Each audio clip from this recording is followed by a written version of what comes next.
Sous le soleil et la chaleur de la cité phocéenne, on se retrouve au Fire. C'est parti.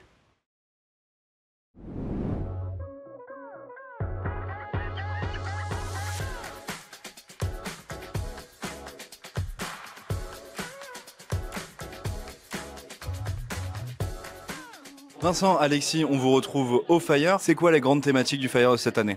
Alors les grandes thématiques du Fire, c'est l'innovation, comme d'habitude. L'idée du Fire, c'est de discuter. On n'est pas là pour faire de la formation médicale continue. On est là pour réunir des key opinion leaders et de discuter ensemble du futur. Donc on a parlé de quoi? On parle de robotique, on parle d'intelligence artificielle, on parle des innovations technologiques et techniques comme par exemple la cryoablation dans la prostate pour les hypertrophies bénignes de prostate. Que pensent les gens des agents d'embolisation avec une étude anglaise? Alors, on essaie d'aborder des thèmes assez différents, mais qui sont tous des thèmes émergents. Le F du Fire est bien respecté. C'est aussi un congrès qui se passe juste à la suite de l'école de l'embolisation. Ouais, bien sûr, parce qu'il y a des partenariats qui sont forts entre les différentes sociétés savantes et puis l'organisation du congrès Fire. Enfin, Vincent a organisé l'école de l'embolisation. Ensuite, il y a l'école de l'imagerie cardiaque et puis maintenant, il va y avoir l'école de l'angioplastie qui va être maintenant. Le but de ces écoles, c'est de réunir des jeunes de partout en France et qui sont reçus par des experts qui leur font pendant une semaine des cours, leur montrent des cas cliniques, discutent avec eux des indications, discutent avec eux des traitements, mais aussi de la pratique clinique quotidienne, de la prise en soin et de l'organisation d'une activité dans leur position future, que ce soit en privé ou en libéral, pour qu'ils puissent revenir chez eux avec des connaissances et des compétences augmentées en radiologie interventionnelle ou en imagerie cardiaque quand on parle de l'école de l'imagerie cardiaque. Le Fire, l'AFRI, la SCVCV, j'ai les deux représentants avec moi, c'est un écosystème qui fonctionne bien. C'est indispensable que ça fonctionne de manière cohérente parce qu'il faut mutualiser les ressources et travailler en synergie avec la SFR puis avec nos autres partenaires. C'est vachement important. Il se trouve que nous sommes aujourd'hui, Vincent pour l'AFRI et moi pour la SFICV, en responsabilité sur cette société, mais ce qui effectivement donne une synergie plus importante. Pour revenir un peu plus concrètement sur ce congrès, on le voit avec cette disposition de salle, c'est vraiment un but d'échange, de partage sur le futur. Le F de Fire, c'est futur. On va parler cet après-midi de jumeaux numériques, d'IA. C'est quoi les nouveautés de ce côté-là? Le principe du jumeau numérique, c'est de reproduire le patient et de pouvoir tester sur cette reproduction informatique du patient des nouvelles thérapeutiques, un suivi, des médicaments. Et c'est probablement une des manières futures vers laquelle va évoluer la pratique du soin et de la recherche clinique. So, prostatic artery embolization, that's what we know, but you find another way to treat. Oui, en effet. L'embolisation des artères prothétiques est l'une des grandes réussites de la radiologie interventionnelle au cours des 2 dernières années, voire des dernières décennies. Nous nous sommes rendus compte que nous pouvions traiter un grand nombre de patients de sexe masculin sans aucune forme d'intervention. Un grand nombre de patients sans aucun effet secondaire. Néanmoins, nous avons environ 10 à 16% de patients qui ne répondent pas.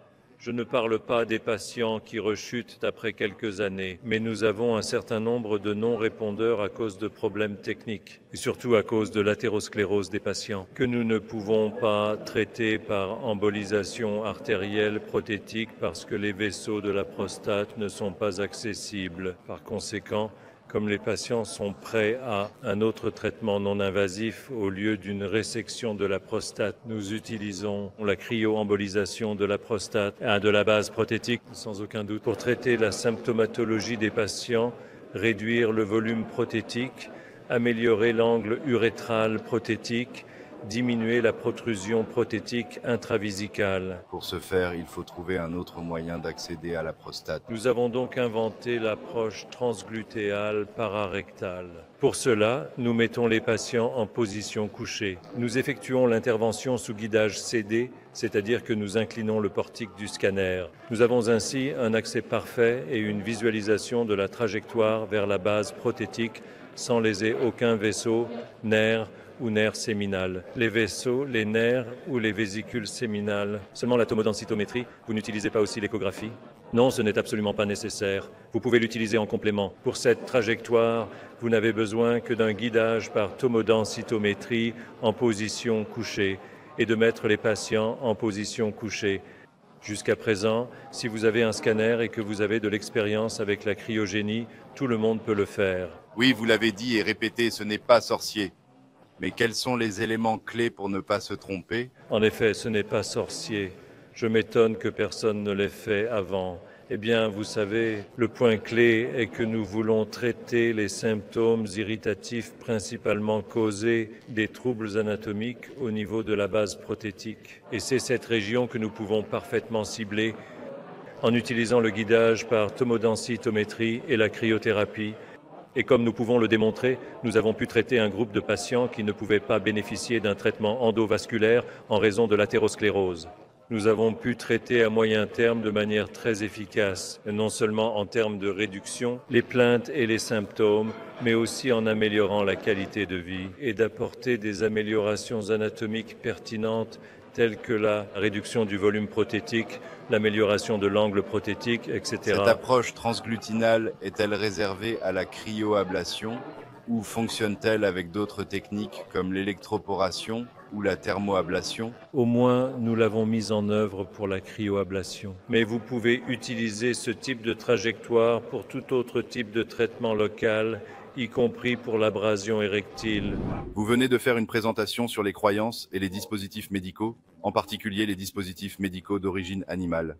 Qu'en est-il? Beaucoup de religions différentes, encore une fois la diversité dans la société est en constante évolution, en particulier au Royaume-Uni, et des groupes religieux particuliers sont réticents à l'utilisation de produits d'origine animale dans leurs dispositifs médicaux. En raison de cette diversité, on assiste à une résistance croissante à l'utilisation de ces dispositifs contenant des produits animaux. J'ai effectué des recherches sur le nombre de produits d'origine animale contenus dans les dispositifs médicaux et une proportion significative de ce que nous utilisons à l'hôpital contient des dérivés d'origine animale. Lorsque nous parlons de dispositifs médicaux dérivés d'animaux, nous parlons principalement de bovins et de porcins. Et c'était l'objet principal de votre étude? Oui, la matière porcine et bovine sont présentes dans de nombreux produits médicaux. Et il existe une résistance spécifique à ces produits particuliers en raison de leur connotation religieuse. Le groupe musulman, par exemple, est réfractaire à l'utilisation d'origine porcine, tandis que les groupes hindous et sikhs sont réfractaires aux produits d'origine bovine. Au cours de votre présentation, vous avez également mentionné les végétaliens.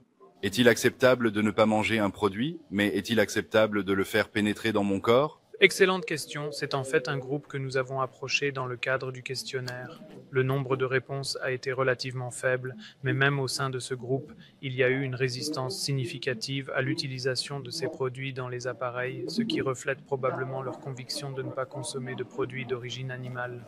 L'un des messages à retenir est ce que vous avez en quelque sorte ouvert la boîte de Pandore avec cette enquête. Devons-nous donc changer la façon dont nous obtenons le formulaire de consentement ?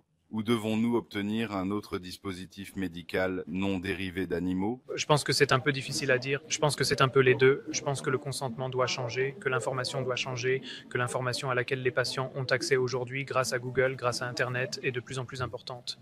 Les patients sont donc conscients que nous utilisons ces appareils et le consentement sera donc encore plus important. Nous devons informer les patients que nous utilisons ces dispositifs et deuxièmement, nous devons commencer à développer des dispositifs qui ne contiennent pas de produits d'origine animale. Vous avez également dit que vous indiquiez à votre patient que vous allez utiliser un dispositif médical contenant des produits d'origine animale. Franchement, vous n'avez pas vraiment d'autre option, alors soit vous l'acceptez, soit vous n'êtes pas traité. Je pense que c'est un peu la même chose. Nous n'avons pas de dispositifs qui ne contiennent pas de produits d'origine animale dans certains critères. Ce que je fais, c'est que j'informe le patient que s'il est réfractaire à l'utilisation de ces produits particuliers, A, je ne pourrai peut-être pas effectuer la procédure, ou B, cela devient... Avez-vous des échos des fabricants à ce sujet? Ils sont légèrement inquiets. Terumo, par exemple, 20% de son portefeuille est d'origine animale, probablement comme beaucoup d'autres produits, mais ils investissent dans des produits d'origine non animale qui en sont actuellement au premier stade de développement. Je pense que cette enquête montrera la nécessité d'une telle démarche et la volonté de le faire. Il ne nous reste plus qu'à attendre la suite des événements.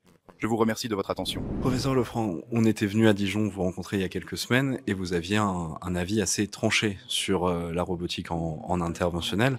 Là, on est au Fire, vous êtes entouré de vos pairs, il y a eu une session robotique. Alors, est-ce que vous êtes toujours le mouton noir ou est-ce que tout le monde s'est un peu rallié à votre avis? Oui, alors c'est intéressant. Ce matin, on a eu une session très intéressante sur la robotique. J'ai pas l'impression d'être le mouton noir. J'ai plutôt l'impression que, au cours de cette session, les gens étaient plutôt d'accord avec avec ce que je pense et ce qui émane de la robotique aujourd'hui, c'est-à-dire que toujours ce problème du coût et de l'accessibilité par rapport à la valeur ajoutée, qui est pas du tout au rendez-vous aujourd'hui, alors encore moins sur un plan scientifique, et qu'on a eu un bel exemple ce matin avec Frédéric Deschamps qui nous présentait son expérience de Epion et qui concluait effectivement en disant que c'est très intéressant sur un plan académique, universitaire, ça nous permet d'améliorer, de participer à des études, mais que en pratique, lui qui est un radiologue très expérimenté fait mieux que le robot. On n'en a pas un besoin absolu. C'est difficile d'avoir une démocratisation dans ce contexte et dans ce contexte financier par rapport à la valeur ajoutée. Comme c'est une technologie qui est quand même plutôt récente, est-ce que les bénéfices ne sont pas encore à venir et il faut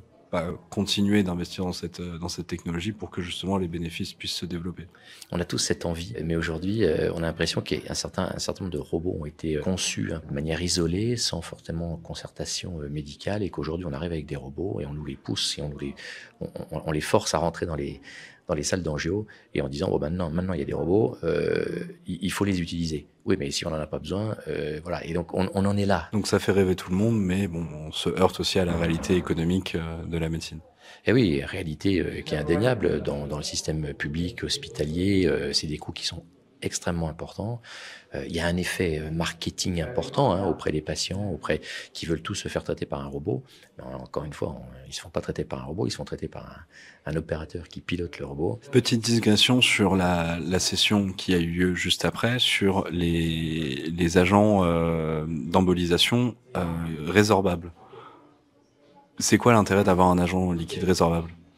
Alors, c'est Paul Leleu qui a parlé des agents, alors pas liquides, d'agents particuliers résorbables, ce qui semble très intéressant alors pour le fibrome, mais aussi, moi j'ai l'impression pour le MSK et l'embolisation ostéo-articulaire, parce que ça permet une embolisation qui est temporaire pour le MSK, qui l'est aussi pour le fibrome, donc avec potentiellement moins de dommages sur l'utérus sain, qui va se résorber, qui est moins agressif et qui fait quand même le job pour le fibrome, de nécroser les fibromes et donc d'avoir une efficacité clinique.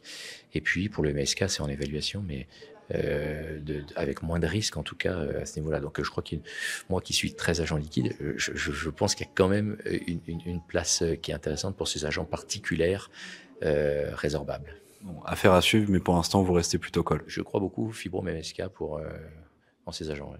Et toi, t'en penses quoi? Si on n'a pas voulu braver la pluie aujourd'hui et qu'on a raté le Fire malheureusement, comment on fait? Est-ce qu'il y a des replays? Comment ça se passe?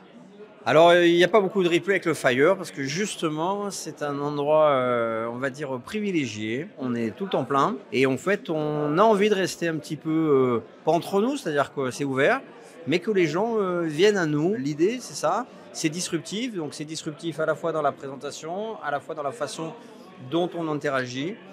Cet après-midi, il y a Jafar Golzarian qui va nous expliquer comment, à 60 ans, de façon disruptive justement, il a décidé de quitter l'université de Minneapolis pour ouvrir son propre unité de radiologie interventionnelle. Donc voilà, en fait, la meilleure façon de participer au Fire, c'est de venir. Donc, disruptif, futuriste, en gros, il fallait être là, et il faut être là l'année prochaine.